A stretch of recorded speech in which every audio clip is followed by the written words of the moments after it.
এই নতুন সরকার আসার পরে আবার শুরু হয়ে গেছে চান্দা। এই সরকার ক্ষমতায় আসলে খালি চান্দা দাও। কাহিনী হলো আমরা এখানে যারা আছি সবাই চালক, আমরা গাড়ি চালাই, ভাত খাই, কিন্তু এই আবার নতুন করে বাংলাদেশে আবার এই নতুন সরকার আসার পরে আবার শুরু হয়ে গেছে চান্দা। আরে ভাই, বাংলাদেশের নাগরিক আমি, গাড়ি চালাবো, ভাত খাবো, কিসের চান্দা? চান্দাটা কিসের? চান্দা বুঝি না আমরা কিছু। চান্দা জিনিসটা কি?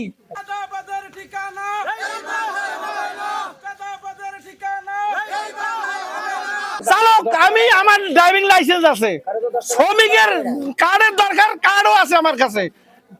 চান্দা দিতে হবে এই বাংলায়, এই জীবনে আমি দেখি নাই। এই সরকার ক্ষমতায় আসলে খালি চান্দা দাও, চান্দা দাও, চান্দা দাও। চান্দা না দিলে একটা ড্রাইভার কিভাবে মানুষ মারে? ড্রাইভার একটা মেডিকেলে যে বসে আছে এখনো, এইভাবে কোনো ড্রাইভারকে মারতে পারে না। এরা যারা মারছে এরা মানুষের নামে, এরা মানুষের খাতায় এদের নাম লেখা থাকার দরকার নাই।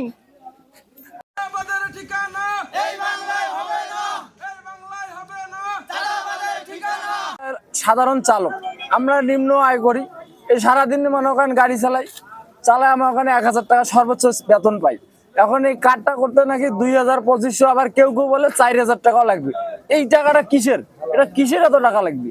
এটা সর্বোচ্চ 500 থেকে 600 টাকা নিবে, এটাই সর্বোচ্চ আর কি। কিন্তু আমরা চালক যখন রাস্তায় অ্যাক্সিডেন্ট হই বা কেউ পা ভাঙ্গি, কেউ প্রতিবন্ধী হয়ে পড়ে থাকে, তখন তো কেউ ওনাকে 10 টাকা দেয় না, কোনোভাবে সাহায্য করে না।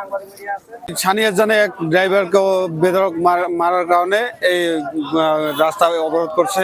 আমরা সবাই চালক চাই যে রাস্তায় কোনো জনে চাঁদাবাজ না থাকে।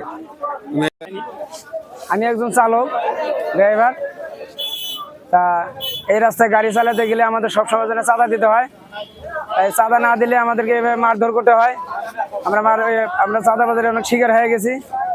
তা আমরা চাই না যে আমাদের বাংলাদেশে আর কোনো চাঁদাবাজ না থাকুক। এসেছি এবং স্থানীয় থানা, পাটগ্রাম থানারও পোস্ট অফিসার আছে এখানে। আমি এখানে এসে মোটামুটি স্থানীয় ড্রাইভার শ্রমিকদের সাথে কথা বললাম, অনেকক্ষণ কথা হলো।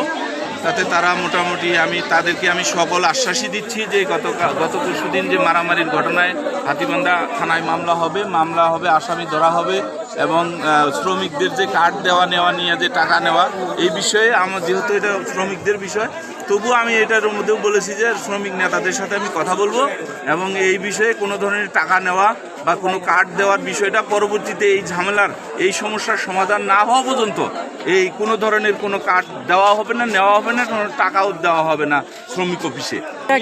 পরিস্থিতি নিয়ন্ত্রণের জন্য চেষ্টা করছি সর্বসাকুল্যে। আশা করি পরিস্থিতি নিয়ন্ত্রণে এসে যাবে। স্থানীয় লোকজন আমার কথা শুনেছে, অনেকেই হয়তো কেউ আছে, কোনো একটু দ্বিমত আছে, এই জন্যই হয়তো তারা একটু এটা বুঝতেছে আর কি। যাই হোক, আমি আশা করি এই সমস্যার সমাধান করতে পারবো ইনশাল্লাহ কিছুক্ষণের মধ্যেই।